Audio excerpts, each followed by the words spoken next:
Awesome. Hi, I'm David Pollack. Hang on. Let me show you my Twitter handle because I have it monogrammed on my shirt. I'm at DPP on Twitter. Yes, I've been around on Twitter for a long time. And I'm kind of a defective person. So my day job is principal engineer in the next generation firewall group. But I've been doing internet and security stuff for longer than a lot of people in this room have been alive. And it's just a passion for me. So I'm a little bit tired and a little bit wired on caffeine because I've been working on my day job and building up a team to build out a new product. But that's not what I'm here to talk about. I'm actually here because I think it's a treat to explore some of the new technology or new vulnerabilities that are coming along with the new cloud technology. So I'm going to kind of go through kind of the way that apps have evolved on Unix systems to where we are today and talk about some of the attacks, vulnerabilities, and actually pick some of your brains as well to say, what are you seeing? By the way, if you want to stop me and say, gee, the FMC has a really junky UI, hey, we can talk about that. You want to talk about FTD upgrade stability? We can talk about that. That's my day job, but this is my fun. So, brief history. How did we do app development and app deployment when I had more hair, or at least when it wasn't gray? And the answer was we copied a bunch of files into a bunch of directories. And we kind of handmade, hand-created, or hand-deployed stuff. Sometimes we actually had scripts. This is pre-Puppet, pre-Chef, pre-Ansible, pre-Terraform. And we basically hand-built systems, and the systems were entirely not reproducible. And this led to a lot of security issues. One of the security issues that it led to was if there was a vulnerability in the underlying system, it was really hard to patch the underlying system. OS upgrades, I mean, I used to have Unix machines that were up for years. Never patched the kernel, never upgraded things. Couldn't restart the machine because, sometimes when I restarted, I didn't know all the things I needed to restart. And that ultimately led to a lot of weird vulnerabilities because you basically had bespoke systems that had gaps in them, whether they were CVE-based gaps or just configuration-based gaps, and that led to a class of vulnerabilities. So as we started developing systems, that were reproducible. And VM, virtual machine technology, became a tool for creating reproducible systems. And, once again, pre-automation. So what we did is we said, all right, you know what? When we build a system for deployment, we're going to build up a virtual machine. And we're going to build up that virtual machine. We're going to deploy the virtual machine. The virtual machine is the thing that contains our application and runtime. And unfortunately, the ethos around virtual machines was, hey, they're just like normal iron. We'll just go in and we'll manually update systems, et cetera. And the idea of immutable virtual machines, much like we think about immutable containers, was missing. And so what we wound up having was we had very much the same kind of failure modes, except the windows for CVE updates, et cetera, were narrower. So there was another problem ultimately with virtual machines, and that was there were about 75 different VM deployment technologies. You had VMware, VirtualBox, there were various different layers on top of it, OpenStack, et cetera. And this led to another class of security issues. By the way, jump in anytime you want. Looks like I'm boring everybody to tears. Sorry for like the walk down memory lane. But ultimately what wound up happening with virtual machines was the virtual machines were treated like bare metal iron, and it didn't really buy us a lot in security.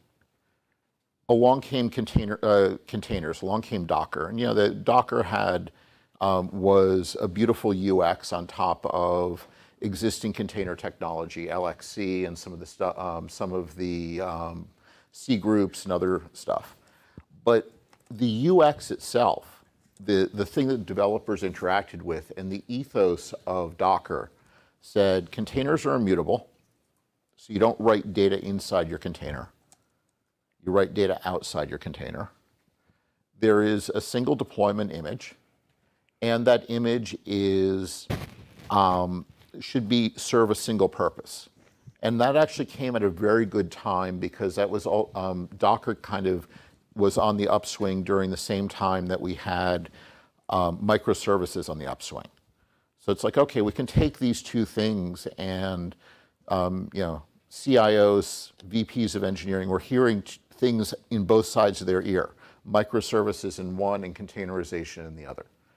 So we had containerization technology, and that to a certain degree helped us because we could really bound our apps, rebuild our apps, and redeploy our apps in a reasonable cycle. And with CI pipelines, Jenkins, that sort of thing, or you know, the publicly available versions, sorry, I'm wicked tired, publicly available versions of those things, like Travis CI and Circle CI, all of a sudden we could really put stuff into production frequently.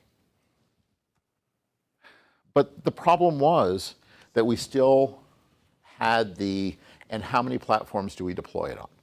And there were platform wars because every single vendor that was trying to create platforms for virtual machine deployment all of a sudden said, hey, Docker, it's just like a virtual machine. We'll you know, just cross out virtual machine and write in container. And we still had the slide says, you know, order n, but it really is a Cartesian product of what you're deploying, what your target system is. And when you have Cartesian products, when you have complex systems, once again, it's both bugs and places for bugs and vulnerabilities to creep in. But we actually got to a really good place very recently. And that place is Kubernetes. Kubernetes is a single deployment platform that every single cloud vendor and the vast majority of on-prem vendors agree on. So we now have a single deployment model, which is really cool because with a single deployment model, we have one image to build, one way of thinking about deploying it, and one way to secure it. So, you know, I kind of wanted to walk down memory lane so that we could kind of see how we got to where we are today and start talking about security within Kubernetes, security within the container world. So one of the things that we get is we get the ability to very rapidly kill containers that are compromised. We can kill a container. All the service meshes are designed to be able to say, kill and restart, move computation around a cluster. So if we detect that a particular container is compromised, we can kill the container, we can kill the pod that the container is running on, and the overall application, the collection of services, will not be negatively impacted. That's a real huge advantage. We also have the ability, and there are a lot of technologies out there. Once again, I'm talking about the fun stuff that I do. I am not talking about products that Cisco is shipping. I'm not talking about products that Cisco plans to ship. Sorry, I have to do the safe harbor forward-looking statement thing. But there exists a class of companies that will do CVE scanning for containers. And right now, what most companies do with the CVE scanning is they create tickets, and at some point within the PCI window, within the HIPAA window, they then repair the application. They replace the offending CVE library, and they put the application live. Now, we know that with Equifax, the ticket went into the system. Yeah, everybody's like, oh my gosh. But the right action wasn't taken. And there have actually been a couple of pretty nasty CVEs that have come up. The one that's always at the top of my mind is the remote code execution one with Jackson, which is a JSON parser on the JVM. And a little bit of JVM kind of security ethos. Java developers have been trained that because Java doesn't have buffer overflows, they don't really have to worry about security. Because, I'm sorry, it's true, and when you're not thinking about security as much, when you're not trained that there are a whole bunch of things that can happen, you're not trained to think about, well, will this Java code shell out? But what wound up happening in Jackson was there was a remote code execution vulnerability where if you sent a particular malformed JSON string, the parser would shell out and allow you to execute code on the remote system. It's just like the struts thing, only a different manifestation.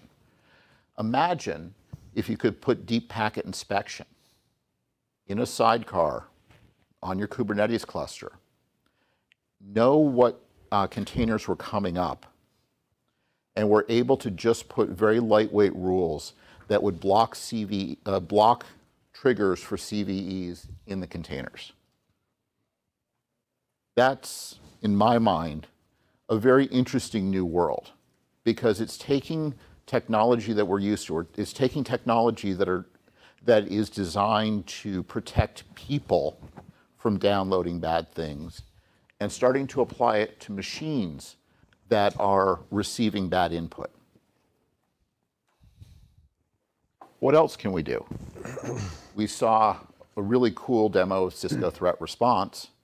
One of the things that CTR can do is it can basically say certain domains are now on a blacklist via Umbrella.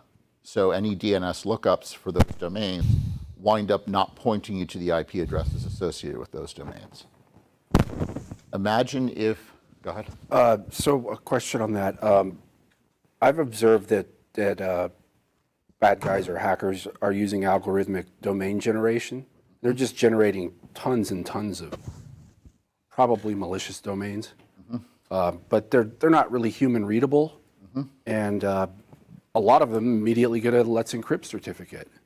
And I don't want to sift through all that junk. That feels like a waste of time. Does Umbrella have a way of determining or filtering out and telling threat response that this is a algorithmically generated domain and we should just block it? I don't have this. I don't have the yes or no question answer for Umbrella. I do have the yes or no answer for the Firepower Threat Defense (FTD), which is FTD actually will look at the Age? Not the age, the amount of complexity. I'm sorry. Entropy? Entropy of the domain name. And domain names with higher entropies will be flagged as indications of compromise. You get a higher threat score or something? Yeah. Okay. So you basically look at it and go, yeah, the algorithmically generated domains, and I'm sorry for not remembering that word, total space shot today. Algorithmically generated domains are things that humans can't type. But if you look at things that humans can type, then entropy is lower. And that is actually language dependent. So if you take a look at a lot of the domains from China, they're numeric domains because numbers. Code and, yeah. But at the end of the day, being able to look at the entropy of the domain name is an indication of compromise. It's not an absolute thing. I mean, I've got some pretty crazy domains that I bought in my. Yeah. Some of them that I'm not allowed to say because I'm not allowed to curse on camera, but we can talk about them off camera. But the net is it's possible to block entire classes of exfiltration destinations through Umbrella. Okay. And you can turn them off, and just by setting DNS for your Kubernetes cluster to Umbrella, it gives you the ability to say, okay, we now think that there's exfiltration. We're going to now ban this domain from being accessed by any of our services. So it's pretty cool. It's pretty powerful. So a licensing question there, because I know you just love licensing questions. If I put, I mean, because I'm just thinking about this, right? Like, the beauty of Kubernetes is that it can scale up to 1 million nodes. And like, if I put Umbrella there and I have 1 million different nodes making requests, is that just going to kill my licensing feature? Once again, I don't know about Umbrella licensing, but I do know that as the Network Threat Defense Group is looking at other offerings, we are making sure that the licensing for those offerings is aligned with the license costs and the cost structure for the target thing. And look, at the end of the day, everybody is moving to either cloud or cloud-based pricing. So looking at pricing in units of some form of units of compute, that's going to wind up making sense. And once again, this is not a statement of future intent on Cisco's part. It's just what I would suggest if I were sitting in a meeting talking about pricing. Sorry about the license. It just popped. No, it's fine. I'm actually here for a conversation. I'm here to learn. And understanding that licensing and the business part of the business is actually an important thing, goes into my head. Hopefully it'll stick, especially after I sleep tonight. Anyway. Can I go back just a second? You're talking about struts. I think it was 2 slides ago, but we can stay here if you want. So the CVE is interesting to me. In Equifax's case, obviously they had legacy code. I think you said 1997. Some of the code was from 97, and some of the, and they couldn't necessarily rewrite. We don't want to be in a situation where we're stopping that Kubernetes node until they can port off of it. So putting that aside for just a moment, one thing that was equally depressing to me was a report from Sonotype that showed the number of downloads for that vulnerable version of struts over a 12-month period, and it stayed really stable throughout the vulnerability we announced, throughout the Equifax breach. People were downloading this thing 100,000 times a month. Are we saying here that we could stop developers from downloading and running struts in a new app? So is there logic that we could prevent someone from creating a vulnerable condition? That's an interesting idea, and the idea of effectively treating a vulnerable jar file as malware. Yeah. I don't see why that isn't possible today. I mean, if you go in and you say, AMP, this file hash is now a malicious file hash, great. When it tries to traverse your FTD, your next generation firewall, it'll just be blocked. And if it's if you've got AMP for endpoints in the developer machines, you've treated it as malware in AMP, even if it makes it through. Somebody goes, oh, I've got to have this thing, and for some reason the internets are broken and I can't download it. So they go home, they download it on their home machine, they put it in a thumb drive. Not that anybody would ever do that. Right. And they bring it in. Yeah, I mean, so with today's existing technology, we can block a developer from downloading something that we know is vulnerable. It's a great idea. In fact, we should productize that.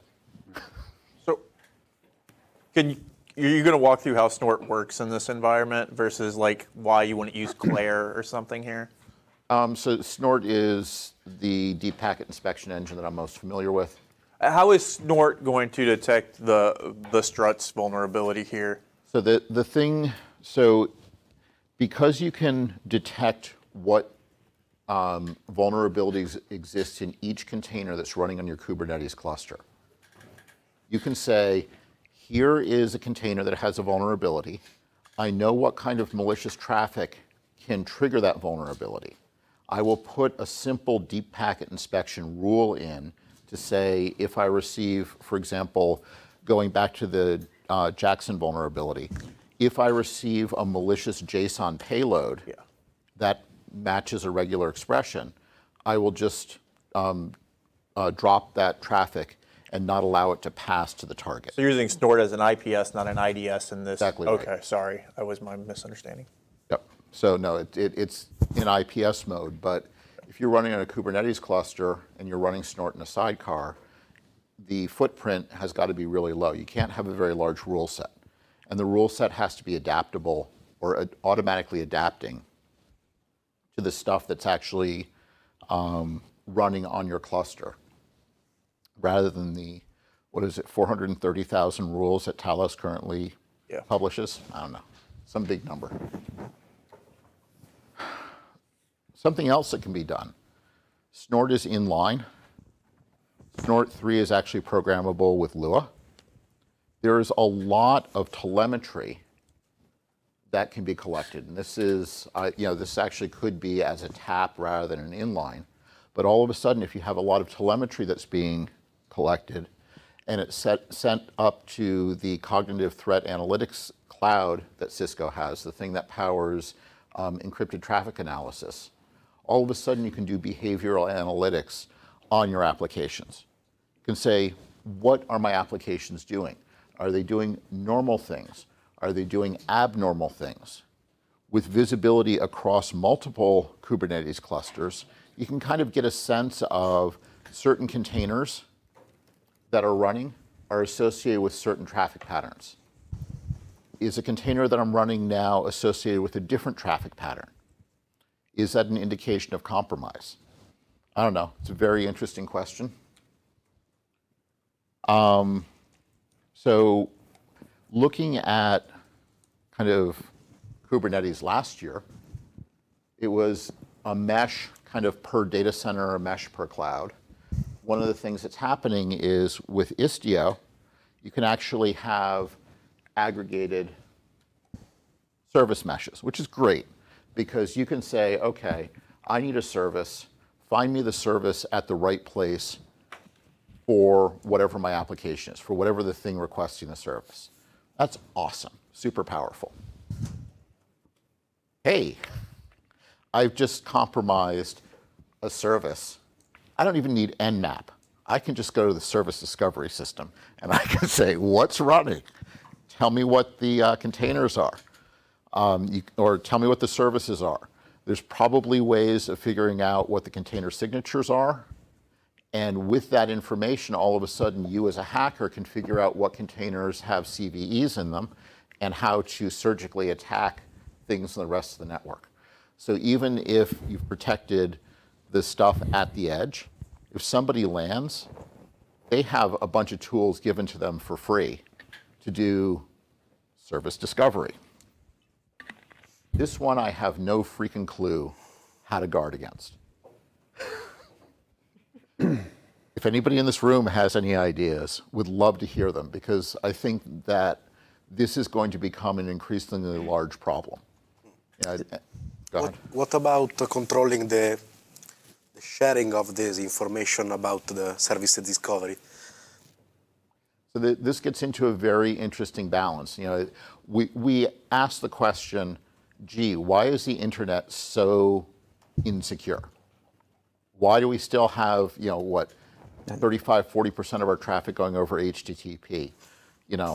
Back in the good old days, anybody who could open a port under 1024, they must be root, and we trust them because anybody who's a system administrator, we've got to trust.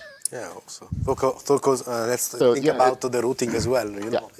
And so if you're an application development shop, you're going to want to make service discovery for the 45 different services that a new app needs to access. You need that service discovery to be fast, efficient, and low friction. And there are segmentations and a whole bunch of stuff.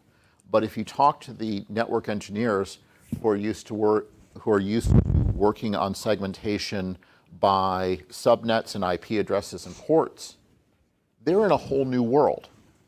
And they're going to be in a world of pain once there are more than one or two or three of these exploits. Can I ask a more general question, but in line with that? Why don't we use digital signatures more on the internet like we used to do on premise? Because it seems to me you could code some logic in that would check a digital signature before it would allow something to run. Key management is still one of our biggest problems. Key management with 4 keys is still a huge problem. Why don't we have people with passwords, right? And that comes down to, and some of the underlying principles on that, and even kind people use PGP still.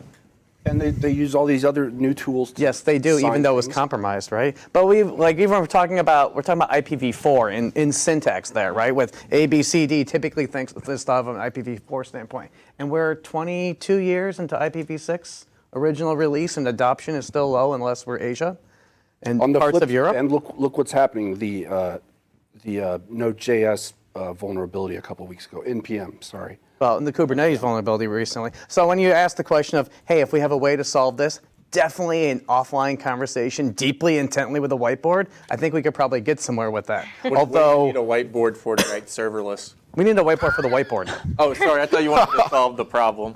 I want to solve the problem, but we need a lot more time. Yeah. But Wow, mic drop. key management is an issue, and that also gets into what are our pots of gold? And if your secret server, so let's say you're using Vault. If Vault gets compromised, you're dead. Mm-hmm. If your secret server, or if your key management server gets compromised, you're dead. But we always go for, we say it's not a 100% solution. Maybe an 80% solution is good enough. So one of the things, so looking at some of the pots of gold out there, being able to compromise a single pot of gold. So let's just say, and I'm sorry for raining on the Duo parade, but you have two-factor authentication. Hooray! You have raised the barrier. But if we take a look at a series of hacks that were done about a decade ago into military systems that were all based on two-factor authentication, they went and hacked RSA first. They got the 2FA, whatever the thingies are called that generate One-time password things. Yeah, the root of the one-time passwords. Once they had that information, they were able to then create the OTPs and attack. Right. So the RSA database became a pot of gold, and there was reduced, hey, we've got two-factor authentication, it's going to protect us. So there was this sense of, or increased lackadaisicalness. It was broken, and key management was hard anyway, so let's kind of move to a new model. Yeah. Okay. So I agree with you that at the technical level, digital signatures, I mean, if you take a look at this on web tokens, they're all digitally signed. And one of the things you can Email signed, DKIM, DMARC. Yeah. I sign my PowerShell scripts, and I prevent things from running that don't have signatures.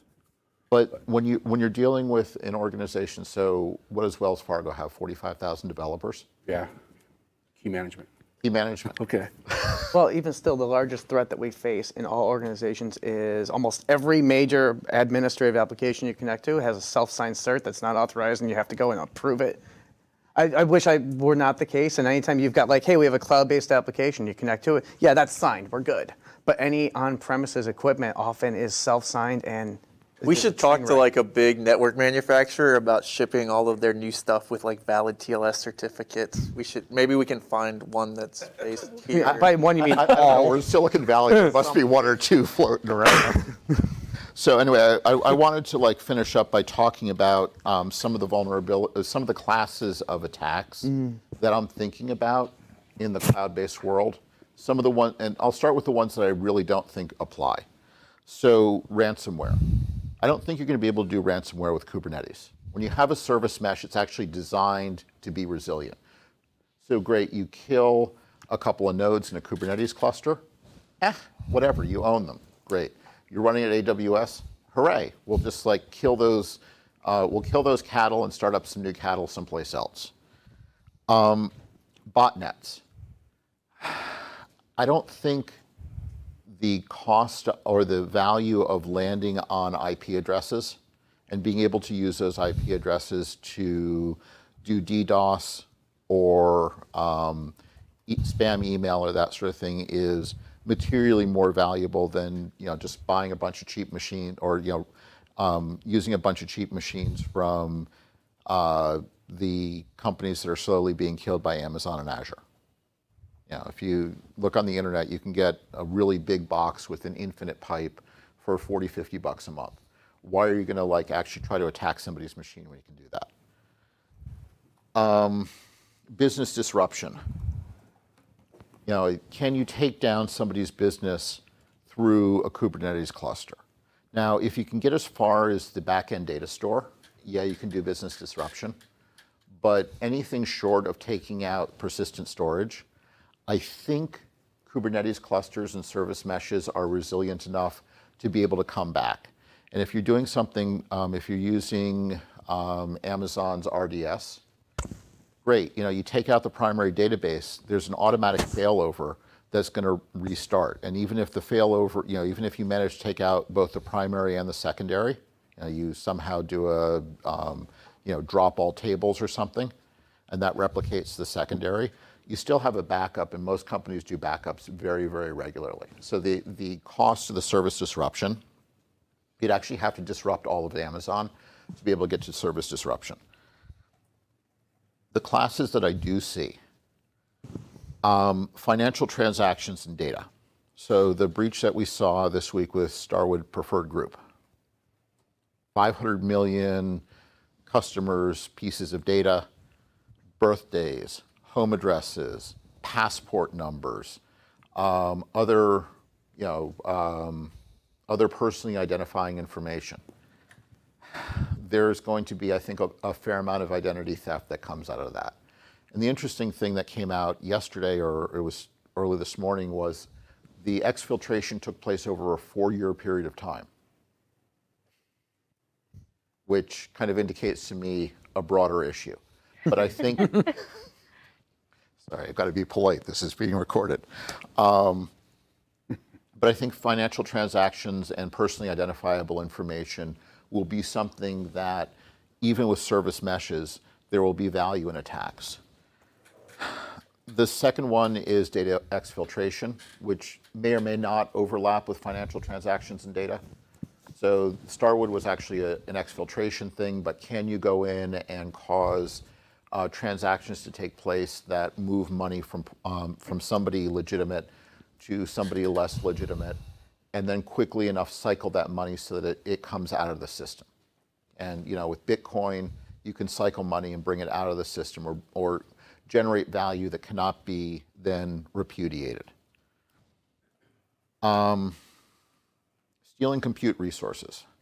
Now, is this different than botnets? And you know, as I was putting it together, I was thinking about it, but one of the big things for that Talos has been tracking is a movement from taking over computers for the purposes of turning them into bots to taking over computers and turning them into Bitcoin mining machines. Yeah. You laugh. It's Oh, I know it's true. It's amazing. yeah. And finally, I wrote down bulk personal information. You know, once again, there's this whole exfiltration. How do you start going and building a database of people? Now, there are certain government entities that are trying to get personal information and build, basically build graphs of personal relationships outside of their jurisdiction. Now, you see some of it, for example, when I recently went to India. Cisco has a team in India. I had to give a couple of degrees of separation for family information. And there's actually a fair amount of legitimacy there because India and Pakistan are not the best of friends, and the Indian government wants to make sure that, you know, I'm not coming over with some Pakistani-related stuff to cause problems. That's legitimate. But there's also less legitimate stuff, and I think at least what we're starting to see bubble out of the results of the 2016 election hacks, being able to map out relationships becomes useful for influence. And you have state actors that, you know, care about how do we influence the outcomes of certain things. You might also have large corporate entities that care about influencing the outcome of certain things. And those things can intersect when you have more information than one really should. So those are the 4 categories of, or 2.5 categories, I don't know, can't quite count, of attacks that I'm thinking about for the future against mesh-based networks. Does anybody here have others? You know, what kind of attacks would you imagine could be done, not against humans, but against machines?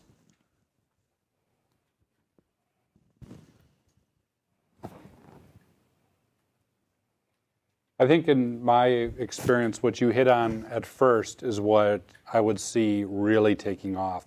Because this concept of stateless and immutable is so ingrained, especially in DevOps folks. And when I do any sort of assessments on DevOps teams, they're like, oh, you don't need to protect the Kubernetes cluster because there is no data on there, it's all stateless. But yet it's really processing the data. That's the whole point, right? It's not just sitting there, it's flowing the data through. So the ability to inject code, sniff that data, manipulate that data, I think is really going to be the inflection point. Now, how the criminals monetize that may be remain to be seen. But because the mentality is, well, there's nothing of value on that, who would actually care? There is not necessarily today strong controls to prevent sniffing and manipulation. Mm-hmm.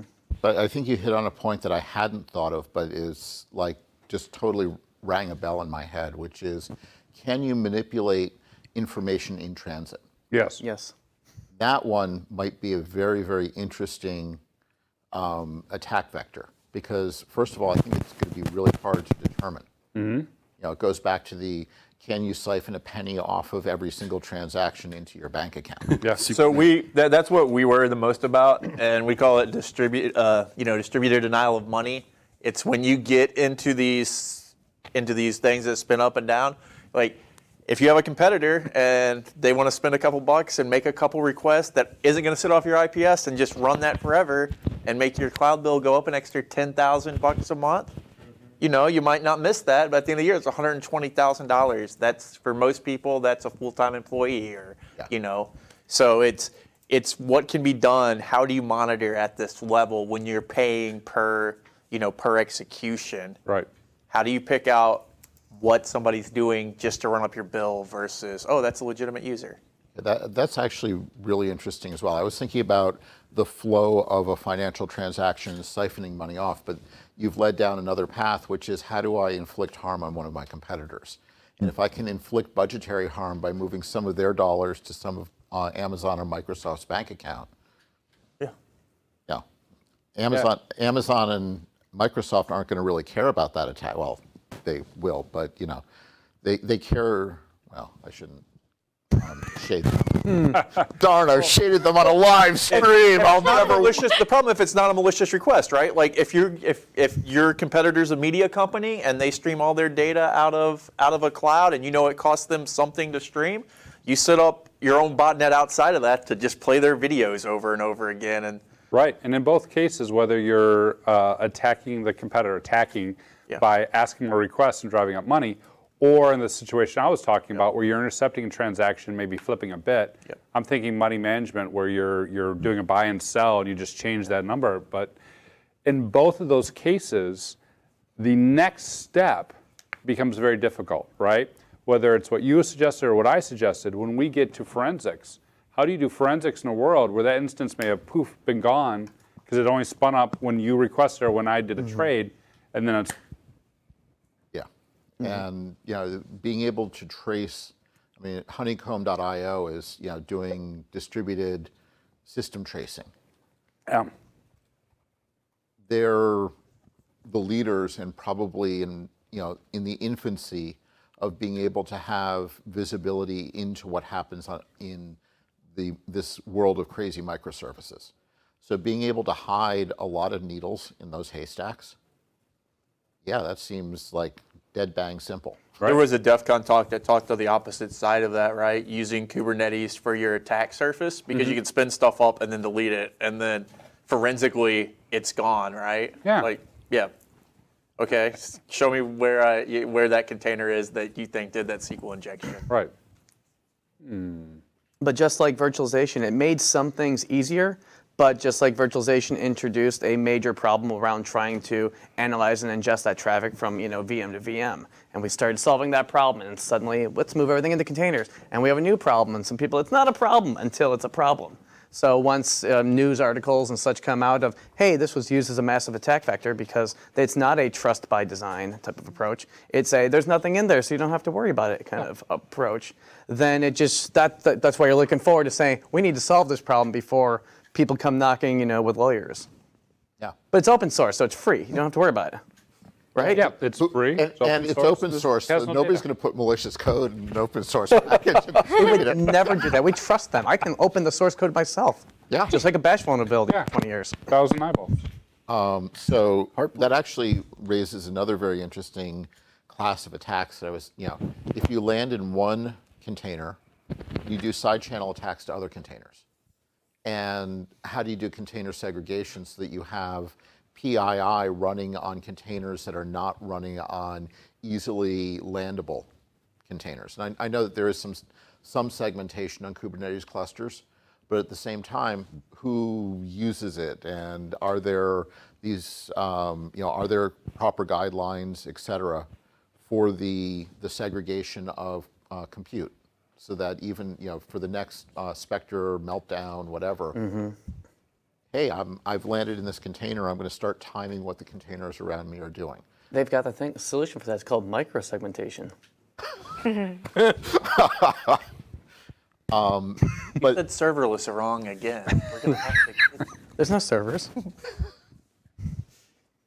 So that's what I've got. I appreciate the conversation because, at least for me, it's triggered a lot of really good thoughts. And I think being able to think about these things, being able to talk about them, and being able to start a conversation not just in this room, not just at Cisco, but across the world of security, is really important, because we've built stuff that's easy to use.